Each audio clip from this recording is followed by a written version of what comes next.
Welcome everyone. Zach the Incredible Impression here.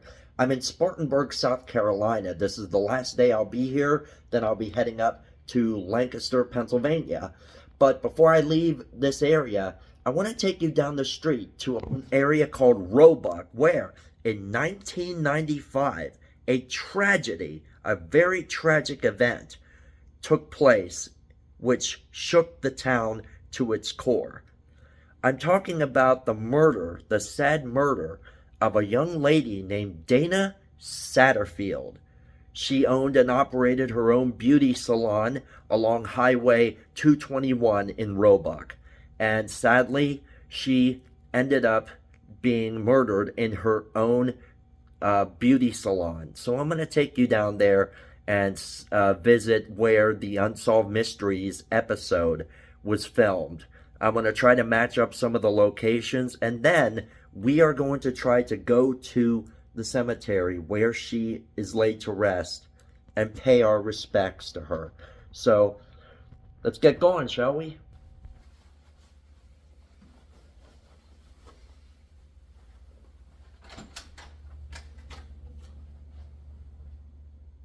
Alright guys, so I've just arrived in Roebuck. I had to do a quick turnaround because I'm going to try to park it over here by where the liquor store is, where they filmed the segment. It'll be right out here at this stop sign, right here off to the right. You're going to see this here. This here is the liquor store that is featured in the episode. I'm gonna get out here and try to see if I can match up some shots. So the trailer was back in this area where Dana Satterfield's shop was. Somewhere back in here. Try to zoom out a bit. So it was back in there, and trying to match up some shots here, but I think, don't quote me on this, but I think that when the sales lady comes out of the area, out of the driveway, and starts heading that way, you can see that red brick house in the background there. So I'm guessing that the shot was probably taken right about here. I think that's the closest I can get to the shot that Unsolved Mysteries was filmed at. So, and then when the saleswoman had the encounter with the burglar, she ran over this way towards the liquor store, and you see her running over this way. And if I can crouch down a little bit, there's Jesse right there. If I can crouch down just a little bit, that's about the view that you see her running at. So she comes around this way,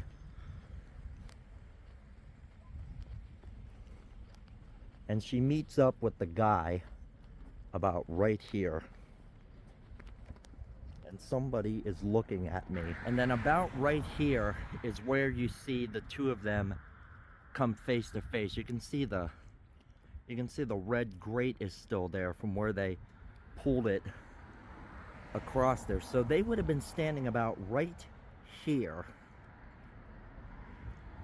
Then if you come over here where this sign is, the killer's Bronco was parked right about there, and you saw him run across this road here, and he was standing about right here, which is where he waved at the other witness that was passing by.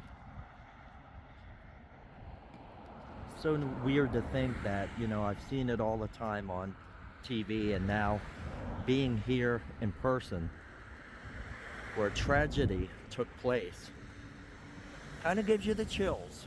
Wow, that is very interesting. Keeping with the theme of this vlog, there is a funeral procession going by right now, and I have a feeling that they're going in to the Memorial Gardens, where she is laid to rest. I may not be able to get any pictures here today, but we're gonna see. We're coming into an area of Heritage Memorial Gardens. This is the cemetery where Dana Satterfield is laid to rest. I think I'm gonna have to turn around here. I don't know if I'm going to be able to get onto the premises today because of there being a funeral. I definitely do not want to disturb a service. So what I might have to do is wait around a few minutes until this procession is over.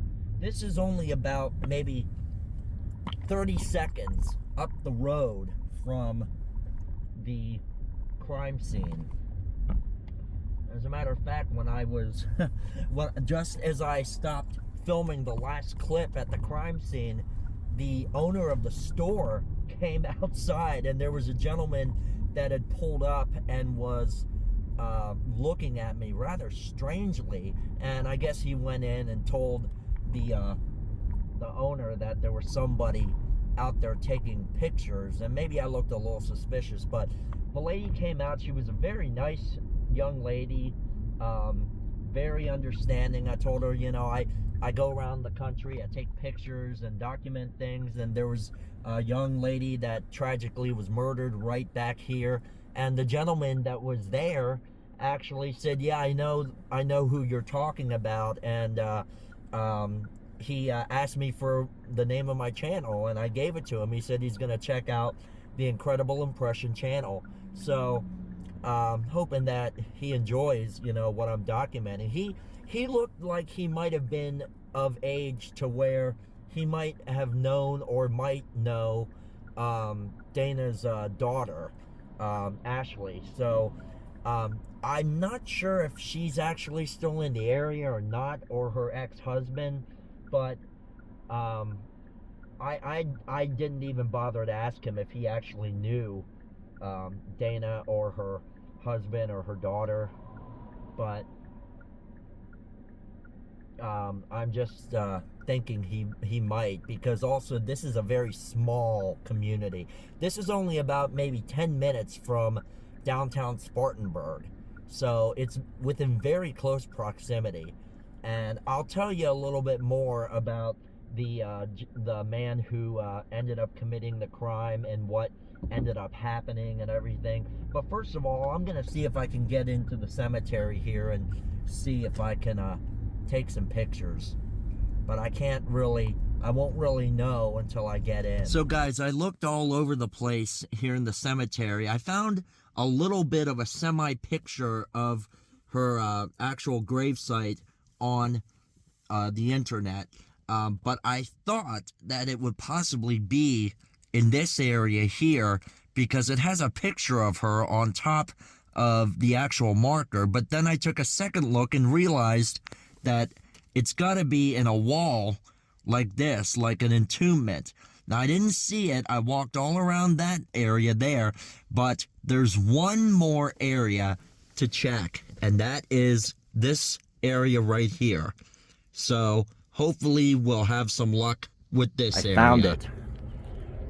Dana Satterfield,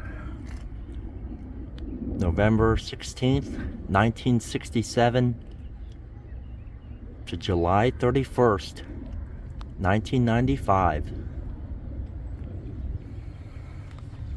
Resting here alongside, well, she's not resting alongside anybody right now, but I think that this is reserved for her husband then, or her father, one or the other. I'm pretty sure that's her husband, Mike. He was born on September 11th of 1962. And he is still alive today. Mother of Ashley and Brandon. Not sure if Ashley is still in town, living here in town, but she was actually involved in cracking the case. that eventually put her mother's killer behind bars.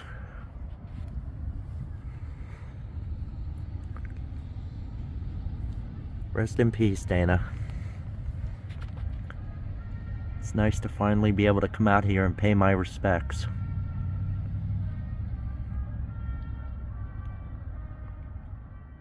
Well, I was very, very fortunate to be able to find Dana's grave marker. Now, Ashley, her daughter, I was just reading a little bit online, and it said that Ashley is actually now a victim's advocate in Spartanburg. As a matter of fact, she's the only victim advocate in Spartanburg. And so I gotta applaud her for turning the tragedy in her life into helping others. I mean, that is just, to overcome something that traumatic.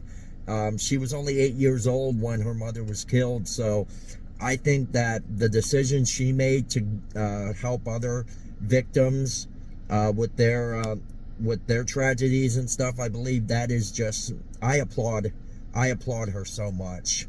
I mean, that's very touching. It means a lot to us. Now, the gentleman that actually was the perpetrator of the murder, he was actually captured due to Ashley, believe it or not. She was getting her car fixed at a local body shop, and one of the employees there noticed her, and when he found out who she was, he realized that he had actually been with the suspect the night of the murder, and he finally came forward after so many years and was able to put this mystery to bed. But the perpetrator's name was Jonathan Vick. He was 17 at the time of the murder, so he did not qualify for the death penalty. So he is now serving a life sentence in somewhere here in South Carolina. I don't know where.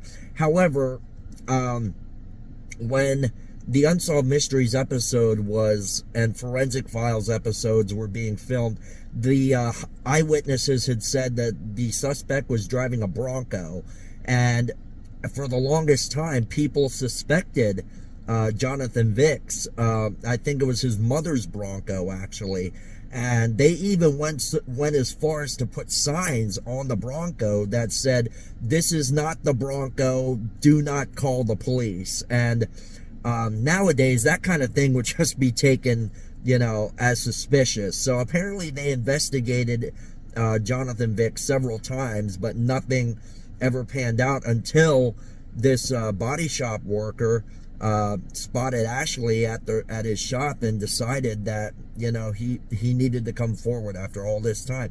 Now, he said he did speak to police, but that no action was ever taken on it.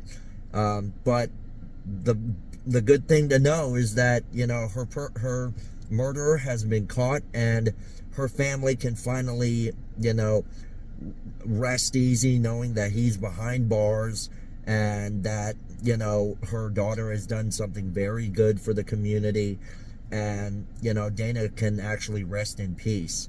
So that's going to do it for today, guys. I appreciate you all taking a look at this video. If you haven't already, please subscribe to the channel. Also, check me out on Facebook, Zach Arnold on Facebook, and Instagram, FabZach4Ever. And I'll see you in the next vlog. Thanks.